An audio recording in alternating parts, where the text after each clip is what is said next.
আসসালামু আলাইকুম। একজন ভাই আমাকে প্রশ্ন করেছে সৌদি আরবের ফ্রি ভিসায় আসতে আমেল আইডি কামাই আসতে কত টাকা খরচা হয়।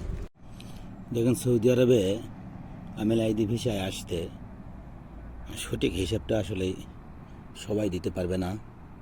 তার কারণ হচ্ছে এক একজন এক একভাবে টাকা নেয়। তো সচরাচর 4.5 লাখ থেকে 5.5 লাখ টাকা পর্যন্ত নেয়।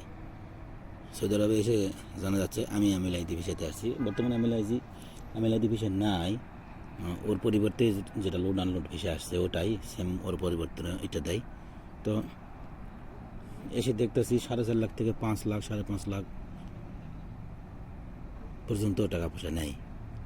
তো মূল বিষয়টা হচ্ছে টাকাটা নেওয়াটা হলো মূল বিষয় না। মূল বিষয় হচ্ছে ভালো ভালো কিছু হওয়া। আইসা হয়তো টাকা দিলেন, একামা পেলেন না, বা একামা পেলেন কোনো কাজ পেলেন না, ঝামেলাটা এটাই। এখন লিগ্যালটা যদি বলতে যাই, খরচা আরও অনেক কম হয়। খরচা আরও অনেক কম হয়। সেটা তো বললে তো আমরা আর পাবো না, আমাদেরকে তার ভিসায় আমরা তো সরাসরি সৌদির কাছ থেকে ভিসা নিতে পারবো না। যারা ভিসা নেয় তারা লাভ করে, এরপর হাত বদল হয়, তারা লাভ করে। আপনার ভিসা কেনার আছে, ভিসা কিনতে তেমন লাগে না, যে যেমন নেয়। কোনো সৌদি কম নেই, কোনো সৌদি বেশি নেয়, কেউ কোনো সৌদি 5,000 নেয়, কেউ আবার 2,000 টাকা দেয়, কেউ আবার আরও বেশিও নেই, কেউ আবার হয়তো 6,000 রিয়ালও নেয়, কেউ 5,000 নেয়, কেউ 2,000 রিয়ালও নেয়। ঠিক আছে। তো এই জন্য খরচাটা মানে লিগাল লিজ যেটা আসে না, এক একজন এক হয়। আর লাভটা আসলে যারা ভিসা সৌদির কাছ থেকে তুলে তারাই হয়তো সব বলতে পারে যে ভিসাতে লাভ কত। আনলিগালটা আসলে বলে কোনো লাভ হবে না। তো টোটাল খরচা যদি বলতে চাই, মনে করুন আমাদের দেশে বিমান ভাড়া কখনো কমে কখনো বাড়ে। তো এখন আর একটা ভিসা আছে 3 মাসের। এই জায়গাতে আপনি আমেল আইডি ভিসায় আপনি যদি ইকামার উপর আপনার খরচা আসবে, ইকামার উপরে। ইকামা যদি আপনার 3 মাসের হয়, তাহলে এখন মানুষ আসতেছে 2 লাখ 2.5 লাখ টাকা দেয়, 2,80,000 2.5 লাখ এরকম টাকা পয়সা দিয়ে আসতেছে।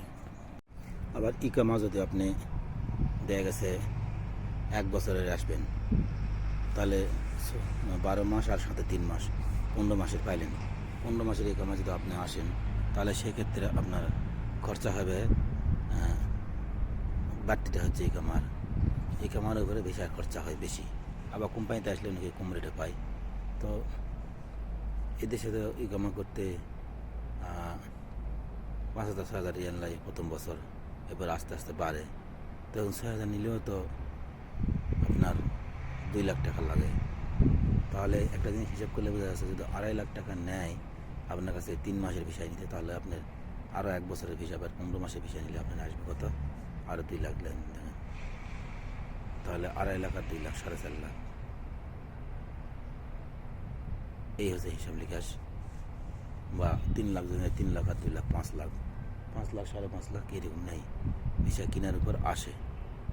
তো টাকাটাই মূল বিষয় না, মূল বিষয়টা হচ্ছে আপনার হচ্ছে ভালো থাকাটাই হচ্ছে মূল বিষয়। সৌদি আরবে আসলে আসলেই ভালো করে জেনে বুঝে যাচাই বাছাই করে আসতে হবে। কারণ এর আগে আমিও আসছিলাম, লাভ হয় নাই, কারণ ইকামা পাই নাই।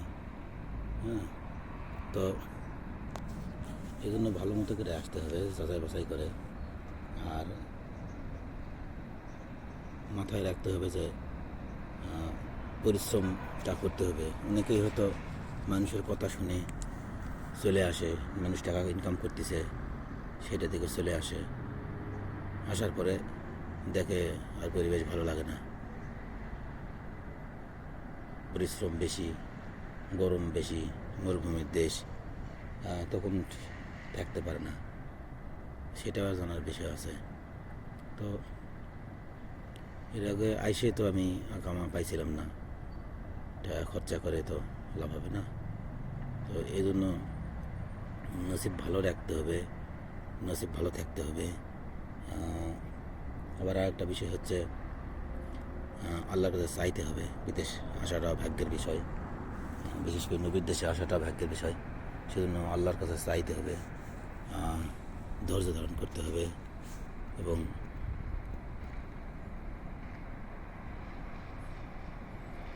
সৎ পরিশ্রম এবং সত্যবাদী হতে হবে। সব কিছু মিলেই ভিতরে সততা থাকতে হবে। তো এই হচ্ছে বিষয়। তো রেট হচ্ছে আপনাকে জানিয়ে দিলাম, এটাই অ্যাকুরেট হবে না। কেউ 4.5 লাখ দিয়ে আসতেছে, কেউ 5 লাখ, কেউ 5.5 লাখ টাকা পর্যন্ত আসতেছে। তো যেটাই করেন ভালো লোক দেখবেন যে সে লোক ভালো কি না, তার ব্যাকগ্রাউন্ড চেক করবেন, সে আদৌ মানুষকে নিয়ে ভালো কোনো চাকরি বাকরি দিতে পারছে কি না। এরকম পরিস্থিতি দেখে টাকা পয়সা দিয়ে আসবেন, তাহলে মোটামুটি কত ভালো হওয়ার সম্ভাবনা আছে।